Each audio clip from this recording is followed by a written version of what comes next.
Le soir de Thanksgiving, ma sœur m'a dit que nos parents avaient annulé leur projet. Ils veulent rester à la maison, a-t-elle dit. J'ai appelé. Personne n'a répondu.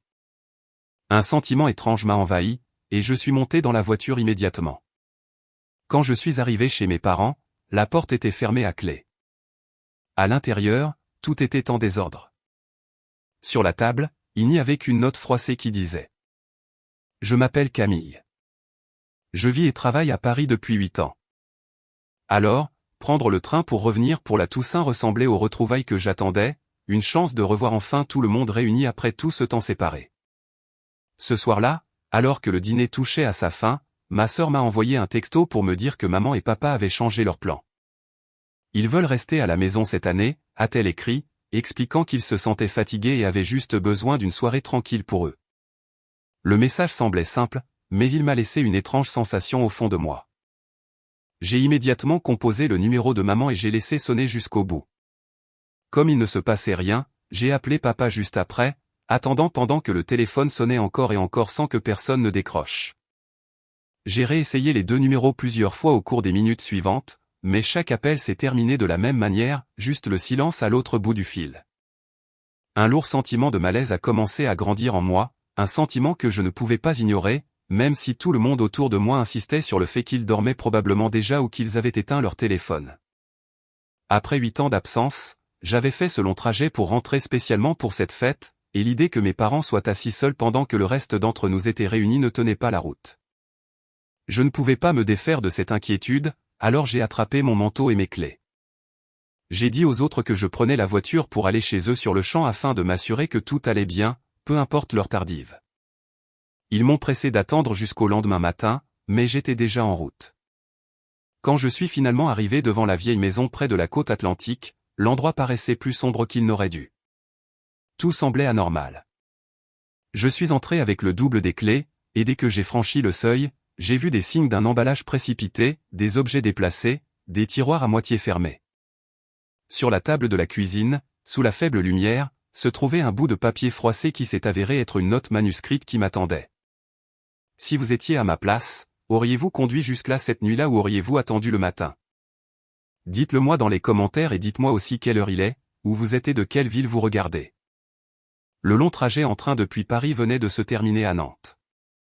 J'ai rapidement récupéré mes bagages et loué une voiture à la gare, me dirigeant directement vers la maison de ma sœur aînée, Sophie, en banlieue, où le dîner de la Toussaint en famille était prévu pour le soir même. Après 8 ans de vie à l'étranger, retrouver cette routine familière a provoqué un mélange d'excitation et de nervosité auquel je ne m'attendais pas. Le trajet en voiture a duré environ 40 minutes, me donnant le temps de réfléchir à la façon dont les relations avaient changé pendant mon absence, les appels et les messages remplaçant les visites réelles plus souvent que je ne voudrais l'admettre. Entrer dans l'allée m'a donné l'impression de franchir un seuil pour revenir dans une vie que j'avais mise en pause pendant si longtemps. Sophie a ouvert la porte presque immédiatement, m'accueillant avec une étreinte chaleureuse qui a duré plus longtemps que d'habitude. « Tu es arrivé. » Je commençais à m'inquiéter que le train soit retardé, a-t-elle dit en reculant pour me regarder. Mon beau-frère, Julien, suivait de près, proposant de porter mes sacs à l'intérieur tout en affichant un sourire accueillant qui m'a tout de suite mise à l'aise. « C'est bon de t'avoir à la maison, Camille. Les enfants n'arrêtent pas de parler de toi, a-t-il ajouté en prenant ma valise. Puis ma nièce Chloé, qui avait 8 ans, et mon neveu Léo, qui en avait 6, sont arrivés en courant du salon, s'enroulant autour de mes jambes avec des étreintes enthousiastes qui ont fait disparaître instantanément la fatigue du voyage. « Tati Camille, as-tu ramené quelque chose de Paris ?» a demandé Chloé avec de grands yeux, tandis que Léo tirait sur mon manteau en disant « Montre-nous des photos de la grande tour ». Voir à quel point ils avaient grandi depuis nos derniers appels vidéo m'a frappé plus fort que prévu, transformant des nouvelles abstraites en vrais visages pleins d'énergie. Nous sommes tous allés ensemble dans la cuisine, où les préparatifs battaient leur plein, des marmites mijotaient et des minuteurs sonnaient de temps en temps en arrière-plan. Sophie m'a suggéré de me joindre à eux tout de suite, me confiant des tâches pour terminer les accompagnements restants, tandis que Julien se concentrait sur l'organisation de la salle à manger pour le repas. Travailler à leur côté a ravivé des souvenirs de fêtes passées où tout le monde mettait la main à la pâte sans poser de questions, créant un sentiment de normalité malgré les années d'écart. Pendant que nous coupions et assaisonnions, la conversation décontractée portait sur mes projets professionnels à Paris et leur récente routine avec les enfants. C'est à ce moment-là que Sophie a parlé de maman et papa. Ils ont appelé ce matin et ont dit qu'ils sont assez fatigués cette année, alors ils restent à la maison au lieu de venir, a-t-elle expliqué nonchalamment en remuant une casserole. Elle a présenté cela comme un choix simple, soulignant qu'ils insistaient pour se reposer tranquillement sans faire d'histoire. Je me suis arrêté un instant, suggérant que nous les appelions pour vérifier ou pour voir s'ils voulaient quand même de la compagnie. Pas la peine, a répondu Sophie d'un geste de la main. Ils ont été clairs sur le fait qu'ils voulaient une pause, et je ne veux pas les forcer. Son ton indiquait clairement qu'elle considérait l'affaire comme réglée, alors nous sommes retournés à la préparation du repas. Malgré tout, pendant que j'arrangeais les plats lors d'une accalmie, je me suis excusé brièvement et j'ai composé le numéro de maman, attendant pendant toutes les sonneries jusqu'à ce que cela bascule sur la messagerie vocale sans que personne ne décroche. Peu de temps après, j'ai tenté le numéro de papa avec des résultats similaires. L'absence de réponse a commencé à semer une inquiétude silencieuse que j'ai gardée pour moi pour le moment. En revenant vers le groupe, je me suis plutôt plongé dans des jeux avec Chloé et Léo, laissant leurs questions sur Paris m'entraîner dans des histoires plus légères qui ont maintenu les sourires dans la pièce. Chloé a partagé des détails de ses activités scolaires avec une fierté évidente, attirant tout le monde dans son univers pendant plusieurs minutes. Léo a suivi en montrant des tours qu'il avait pratiqués, récoltant des applaudissements qui ont visiblement renforcé sa confiance en lui. Ces échanges ont créé l'ambiance familiale chaleureuse dont nous avions tous besoin, comblant ma longue absence par des rires partagés et de petites nouvelles. Julien a contribué avec des récits de rassemblements précédents, nous rappelant des traditions qui tenaient toujours bon. Sophie a coordonné les dernières étapes, s'assurant efficacement que les portions étaient prêtes et que la table était accueillante. Aider à ces détails m'a permis de me réintégrer, appréciant progressivement l'effort fourni pour rendre la soirée spéciale. Les enfants aidaient là où ils le pouvaient, transportant des serviettes ou des bols plus légers, transformant les corvées de routine en moments amusants. Les conversations coulaient naturellement entre les tâches, abordant les projets pour l'année à venir sans s'attarder sur les absences. Cette harmonie de surface était réconfortante, renforçant la raison pour laquelle j'avais fait le voyage malgré la distance. Pourtant, les tentatives infructueuses pour joindre maman et papa restaient en arrière-plan, une ombre mineure au milieu des préparatifs. Nous avons continué à nous diriger vers le repas, nous concentrant sur les personnes présentes pour garder une atmosphère positive. Le processus m'a aidé à renouer les liens pas à pas, facilitant la transition d'une vie solitaire à Paris à ce foyer animé. Chloé posait des questions sans fin sur les endroits que j'avais vus, maintenant un engagement élevé.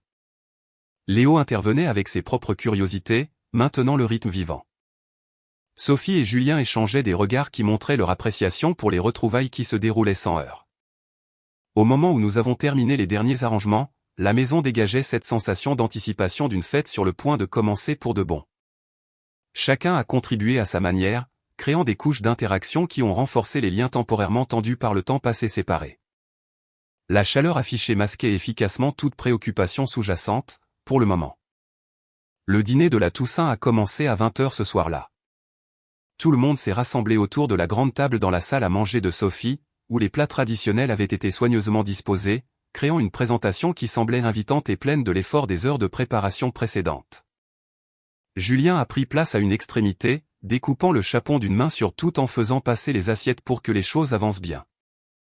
Sophie était assise en face de moi, dirigeant le flux de nourriture et s'assurant que les portions parvenaient à tout le monde avant qu'elles ne refroidissent. La conversation a commencé légèrement, Julien me demandant des nouvelles de mes derniers projets à Paris pour bien briser la glace. J'ai partagé quelques détails sur ma routine quotidienne, mentionnant l'emploi du temps chargé qui me liait à des réunions sur différents fuseaux horaires et les voyages occasionnels pour le travail de mes clients qui remplissaient la plupart des week-ends. Chloé écoutait attentivement, interrompant à un moment donné avec enthousiasme. « Tu vois vraiment la garde républicaine tous les jours ?» a-t-elle demandé, sa fourchette en suspens alors qu'elle attendait ma réponse. J'ai souri et expliqué qu'ils se trouvaient surtout près des palais officiels, mais que je les avais croisés assez souvent pour apprécier la tradition. Léo a enchaîné, voulant en savoir plus sur les bus à Impérial pour les touristes. « Est-ce qu'on peut monter tout le temps à l'étage ?» a-t-il demandé, mimant la conduite d'un volant avec ses mains. Ces curiosités innocentes des enfants ont provoqué de véritables rires à table, allégeant l'ambiance et suscitant des histoires de Julien sur ses propres voyages d'enfance dans de grandes villes. Sophie a ajouté des commentaires sur la vitesse à laquelle le temps passait, notant les changements dans les habitudes familiales au fil des ans. Sans entrer dans les détails, alors que les assiettes se remplissaient et se vidaient, la conversation s'est naturellement orientée vers les fêtes de la Toussaint passée, lorsque maman et papa organisaient tout chez eux, remplissant la maison de parents éloignés et de plats à n'en plus finir. Julien s'est souvenu d'une année où papa avait insisté pour faire un grand barbecue à l'extérieur, transformant cela en un petit événement auquel tout le monde faisait encore référence. Sophie a ri en mentionnant comment maman organisait toujours des jeux pour les plus jeunes après le repas pour maintenir leur énergie.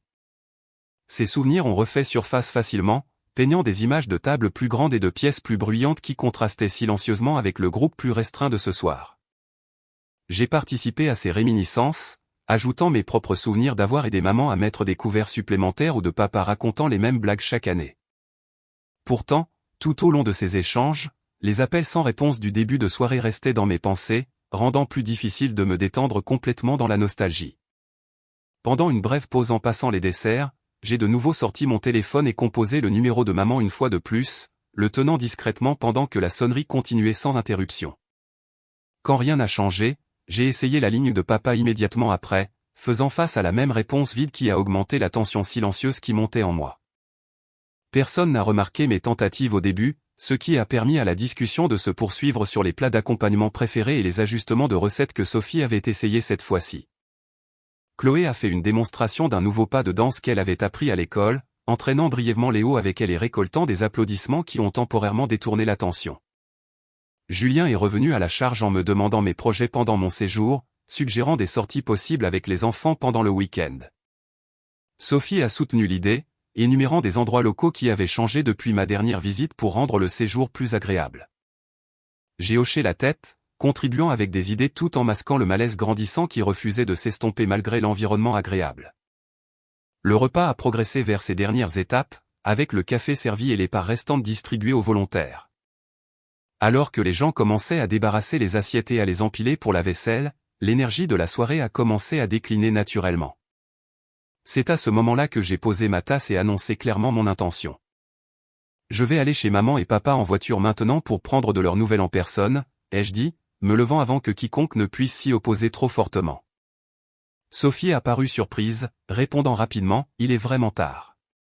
Ça ne peut pas attendre demain matin. » Julien a fait écho à son inquiétude, ajoutant que les routes pourraient être glissantes après la tombée de la nuit.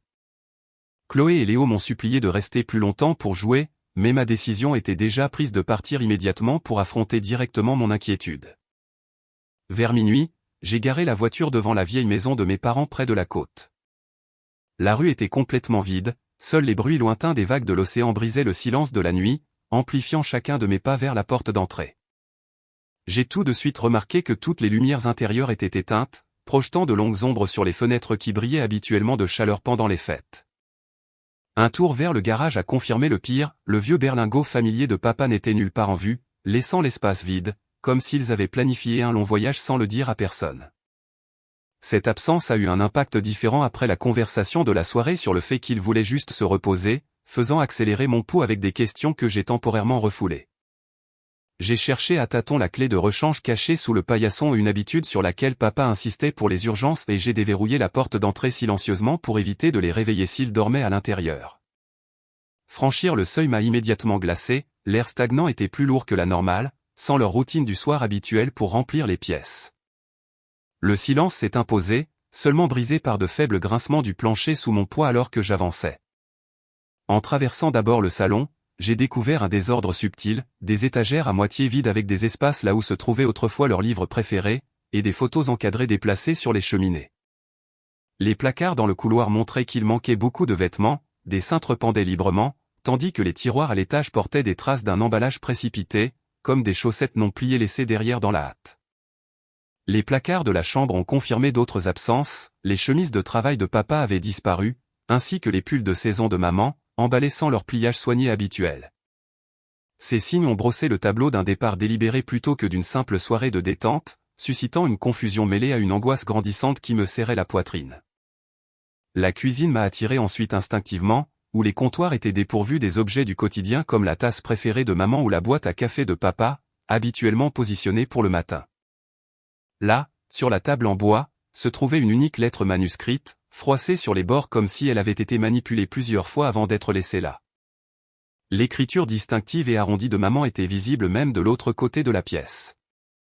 Le cœur battant maintenant, je me suis approché lentement, la ramassant avec des mains qui tremblaient légèrement d'un mélange de froid et d'une anticipation funeste. M'asseyant sur la chaise la plus proche, j'ai déplié les pages avec soin sous l'unique ampoule du plafond, en commençant par la date, qui remontait à plusieurs semaines, plaçant cette décision bien avant ce soir. Les premières lignes s'adressaient directement à Sophie et à moi, expliquant des conversations récentes qui étaient devenues tendues au fil des mois, une tension qui s'était accumulée sans que je m'en rende compte pendant mon séjour à Paris. Mon émotion est passée de la confusion à une douleur vive. En lisant la description de maman sur la façon dont les pressions s'étaient d'abord installées discrètement, avec des mots de Sophie sur les finances qui coupaient plus profondément à chaque appel, mon estomac s'est noué. J'ai reconnu des schémas que j'avais manqués depuis la capitale. La culpabilité s'est superposée au choc à mesure que les détails se dévoilaient, révélant des choix faits sans la participation de la famille. J'ai forcé des respirations régulières, m'engageant à finir chaque mot avant de réagir ou de contacter qui que ce soit, sachant que des vérités partielles ne feraient qu'engendrer plus de confusion dans la maison vide. Les lignes progressaient méthodiquement, chaque paragraphe ajoutant du contexte, transformant des remarques anodines en conflits à part entière qui expliquaient leur déménagement. La détermination m'a maintenu là malgré l'envie d'appeler quelqu'un immédiatement, donnant la priorité à une compréhension complète du propre récit de maman plutôt qu'à des fragments interrompus. Le papier crissait doucement sous mes doigts, traçant les phrases, absorbant les révélations pas à pas, en solitaire. La lumière de la cuisine éclairait l'écriture claire que maman avait toujours utilisée. La lettre commençait directement par son récit de la manière dont Sophie avait critiqué à plusieurs reprises ses deux parents lors de récentes conversations téléphoniques, les qualifiant d'« avares » et les accusant de « vivre trop longtemps » avec des ressources limitées. Maman poursuivait en détaillant la pression croissante que Sophie exerçait sur eux pour qu'ils vendent la maison actuelle afin que les bénéfices puissent couvrir les dettes personnelles accumulées par elle et Julien au cours des 2 dernières années. Ces demandes se sont d'abord présentées sous forme de suggestions, puis se sont transformées en disputes directes qui laissaient peu de place au refus. Avec le temps, mes parents ont commencé à se sentir comme rien de plus qu'un fardeau financier pour leur fille aînée, au lieu de membres de la famille appréciés et dignes de respect à leur retraite. Maman a décrit l'érosion progressive de la chaleur dans ses appels, où les conversations sont passées de la prise de nouvelles à des leçons sur une gestion financière qu'ils ne contrôlaient plus. Elle a expliqué qu'après plusieurs échanges pénibles, ils avaient commencé à rechercher discrètement des options de vie indépendantes qui élimineraient toute obligation perçue de la part de nous, leurs enfants. Leurs recherches les ont menés à une résidence pour personnes âgées à la périphérie de Nantes, avec de bonnes critiques et des coûts raisonnables couverts par leurs économies. Le déménagement effectif avait eu lieu quelques semaines plus tôt dans le secret le plus total, avec l'aide de professionnels pour charger l'essentiel tout en évitant les voisins qui auraient pu en parler nonchalamment. Maman a noté à quel point il était étrange d'emballer des décennies de souvenirs dans des boîtes, mais que la décision avait apporté un soulagement inattendu une fois finalisée. Enfin, elle a écrit qu'ils avaient déjà découvert une véritable paix parmi de nouveaux amis du même âge dans la résidence, partageant des repas et des activités qui remplissaient à nouveau leur journée de sens. Les dernières lignes offraient un adieu doux, nous souhaitant, à Sophie et à moi, bonne chance dans nos vies séparées, sans amertume ni reproche. La lecture de ces mots a déclenché des vagues de culpabilité pour avoir manqué les signes pendant mes années à l'étranger, où la distance rendait plus facile d'ignorer la tension que de l'affronter. Le ton calme de maman tout au long des pages contrastait vivement avec la douleur qu'elle avait dû ressentir en les écrivant seule.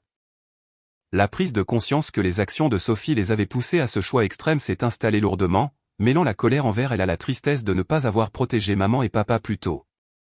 Chaque paragraphe renforçait à quel point la situation s'était détériorée sans que je le sache ou que j'intervienne. Le choix des mots de maman montrait une réflexion minutieuse, évitant les accusations dures tout en exposant des faits qui parlaient d'eux-mêmes clairement. La lettre servait d'explication plutôt que de confrontation, nous permettant de comprendre pleinement leur perspective, à notre propre rythme. À la fin, le message transmettait l'acceptation d'un nouveau chapitre qu'ils avaient embrassé volontairement, se libérant des attentes qui étaient devenues toxiques avec le temps. Ces dernières phrases sont restées les plus longtemps dans mon esprit, portant une force tranquille dans leur simplicité et leur résolution. L'aube se levait à peine alors que je retournais en voiture chez Sophie.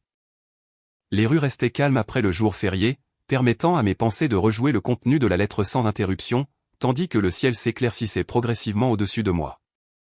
Je suis arrivé plus tôt que prévu, me garant brusquement et marchant directement vers la porte, le papier plié toujours serré dans ma main. Sophie a répondu après le deuxième coup, se frottant les yeux de sommeil et semblant confuse par mon retour matinal. « Camille, Qu'est-ce que tu fais ici si tôt, a-t-elle demandé, sa voix pâteuse de réveil. Sans attendre d'invitation, je suis entré, brandissant immédiatement la lettre. C'est de maman. Tu dois entendre exactement ce qu'elle a écrit sur tout ce qui s'est passé, ai-je déclaré fermement, mon ton ne laissant aucune place au délai. Sophie a froncé les sourcils, croisant les bras sur la défensive alors que Julien apparaissait dans le couloir derrière elle, attiré par les voix qui commençaient déjà à s'élever. J'ai commencé à lire des passages clés à haute voix, choisissant ceux qui décrivaient les critiques répétées et les demandes directes de vendre la maison pour son soulagement financier. Tu n'arrêtais pas de leur dire qu'ils étaient avares et qu'ils vivaient trop longtemps, ai-je cité directement des mots de maman, regardant l'expression de Sophie passer de la confusion au déni. Au début, elle a secoué la tête vigoureusement. Ce n'est pas du tout comme ça que ça s'est passé. Je n'ai jamais dit ces choses comme ça, a-t-elle protesté, jetant un coup d'œil vers Julien pour obtenir du soutien alors qu'il s'approchait sans encore parler. Le déni n'a fait qu'alimenter ma résolution, me poussant à continuer avec les lignes sur la pression croissante qui faisait que maman et papa se sentaient comme des fardeaux. Sophie m'a interrompu rapidement, changeant de ton. J'essayais seulement de les aider à alléger leur fardeau. Ils ne pouvaient plus s'occuper de cette grande maison, a-t-elle insisté, présentant ses actions comme de l'inquiétude plutôt que de l'égoïsme. Julien a finalement pris la parole doucement. Peut-être devrions-nous tous nous calmer et en discuter correctement, a-t-il suggéré, posant une main sur son épaule qu'elle a presque immédiatement repoussée. L'air est devenu lourd de tension, se propageant dans l'entrée, rendant chaque mot plus pesant que le précédent. Les portes des chambres de Chloé et Léo sont restées fermées à l'étage, leur épargnant la confrontation immédiate qui se déroulait en bas. J'ai refusé de laisser les excuses diluer la vérité que maman avait si soigneusement exposée. Les aider, ça ne voulait pas dire les pousser jusqu'à ce qu'ils partent sans nous le dire, ai-je contré sèchement, pliant la lettre une fois la lecture des parties les plus accablantes terminée. Le visage de Sophie s'est durci, répétant que ses intentions étaient bonnes, même si la manière était maladroite. Julien a de nouveau essayé de servir de médiateur. Asseyons-nous et trouvons une solution ensemble, a-t-il proposé, faisant un geste vers le salon voisin. Aucune de nous n'a bougé, figée dans une impasse qui révélait des fissures longtemps cachées sous la politesse des fêtes. C'est à ce moment-là que j'ai clairement exposé ma position, sans discussion possible. C'est fini. À partir de ce mois-ci, j'arrêterai d'envoyer les virements mensuels depuis Paris qui servaient à payer vos dettes, ai-je déclaré, ma voix stable malgré la colère qui montait en moi. Les yeux de Sophie se sont agrandis sous le choc. Tu ne peux pas être sérieuse. Nous comptons sur cet argent, a-t-elle répondu, son ton devenant suppliant, mêlé d'accusations. La déclaration est restée en suspens entre nous, marquant une ligne que je n'avais jamais franchie auparavant dans notre relation. Julien semblait mal à l'aise, restant silencieux alors que la réalité s'installait. Sans attendre d'autres protestations ou justifications, je me suis tourné vers la porte, laissant la lettre sur la table d'appoint pour qu'elle la relise seule. Je suis sorti sans regarder en arrière, entendant Sophie m'appeler une fois, mais l'ignorant complètement. Le trajet vers la gare s'est déroulé dans un silence concentré, réservant le premier train disponible pour Paris alors que j'étais encore sur la route. Rester à Nantes ne serait-ce qu'un jour de plus semblait impossible après tout ce qui avait été révélé ce matin-là.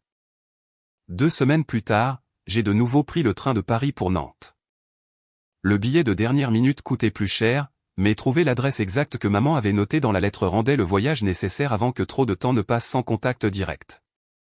Je suis arrivé à la résidence pour personnes âgées en fin d'après-midi, me garant sur le parking des visiteurs qui donnait sur des jardins bien entretenus partagés par les résidents. L'enregistrement à la réception n'a pris que quelques minutes, le personnel m'indiquant le salon commun où maman et papa passaient habituellement leurs heures plus calmes, loin des événements programmés. Marcher dans le couloir a provoqué un mélange d'anticipation et de nervosité qui me serrait la poitrine à chaque pas qui me rapprochait d'eux.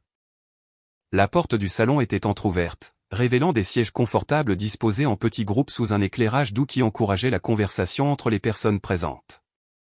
Maman m'a repéré la première de l'autre côté de la pièce, levant la main en guise de salut, tandis que papa s'est tourné pour suivre son regard.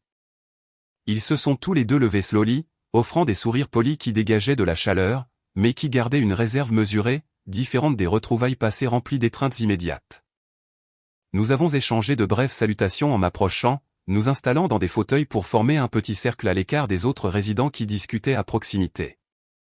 Maman s'est enquise des détails du voyage, commentant poliment la rapidité avec laquelle le voyage aller-retour avait dû me paraître après mon précédent départ abrupt.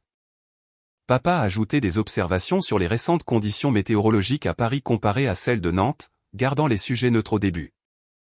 La conversation s'est progressivement orientée vers leur routine quotidienne, maman décrivant les cours d'exercice du matin suivis de jeux de cartes qui attiraient des participants réguliers. Papa a mentionné les conférences du soir sur l'histoire locale présentées par des bénévoles, notant à quel point les intervenants rendaient intéressants des sujets qu'il avait autrefois ignorés. Ils ont parlé de nouvelles connaissances partageant les mêmes intérêts, avec qui ils partageaient des repas ou se joignaient à des sorties qui structuraient agréablement leur semaine, sans pression. En écoutant ces récits, j'ai décelé un contentement dans leur voix qui contrastait vivement avec l'isolement que j'avais craint après avoir lu la lettre. La résidence leur offrait une structure qu'ils appréciaient, les débarrassant des soucis d'entretien liés à l'ancienne maison. J'ai attendu une pause naturelle avant d'exprimer mon profond regret d'avoir manqué les signes de tension antérieure et d'avoir contribué à la distance par mon absence à Paris. Les excuses sont venues sincèrement, reconnaissant la responsabilité partagée d'avoir laissé les tensions s'accumuler sans contrôle. Maman a tendu la main brièvement pour tapoter la mienne. Nous savons que tu avais de bonnes intentions, de si loin, a-t-elle dit doucement, son ton indulgent mais ferme dans ses limites. J'ai insisté, proposant qu'ils reviennent vivre plus près, soit avec moi lors de visites, soit en reconsidérant des options impliquant Sophie une fois les choses apaisées. Papa a secoué doucement la tête. Cet endroit est devenu notre chez nous maintenant, et nous sommes vraiment heureux ici avec la vie que nous avons construite, a-t-il répondu, sa voix stable ne laissant aucune place à la persuasion. Leur position unie transmettait une finalité, enveloppée d'une appréciation pour mon offre. Accepter leur refus a demandé un effort, mais leur calme assurance rendait toute argumentation inutile et irrespectueuse. Nous sommes restés assis plus longtemps, discutant de sujets plus légers, permettant à la visite de se terminer sur des notes de compréhension silencieuses plutôt que sur un conflit non résolu. Quand le moment de partir est venu, je me suis levé pour des étreintes qui ont duré quelques secondes mais qui portaient le poids d'émotions inexprimées. Maman m'a murmuré une dernière parole rassurante à l'oreille avant de me relâcher, « Prends soin de toi, Camille ». La brève étreinte de papa a suivi, solide malgré sa brièveté. En repartant plus tard, j'ai ressenti un soulagement mitigé sachant qu'il s'épanouissait accompagné d'une tristesse persistante face à la nouvelle dynamique. Respecter leur choix signifiait honorer l'indépendance qu'ils avaient reconquise, même si cela redéfinissait les liens familiaux de manière permanente. De nombreux mois se sont écoulés à Paris, où je me suis souvent surprise à réfléchir à tout ce qui s'était passé.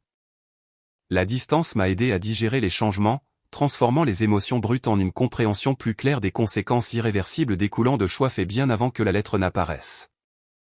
La pression financière a rapidement frappé Sophie une fois que les virements mensuels de mon salaire ont complètement cessé. Sans ce soutien, elle et Julien ont fait face à des dettes croissantes qui les ont contraints à prendre des décisions difficiles, notamment à déménager dans une maison plus petite et à vendre des biens accumulés au fil des ans pour couvrir leurs obligations immédiates.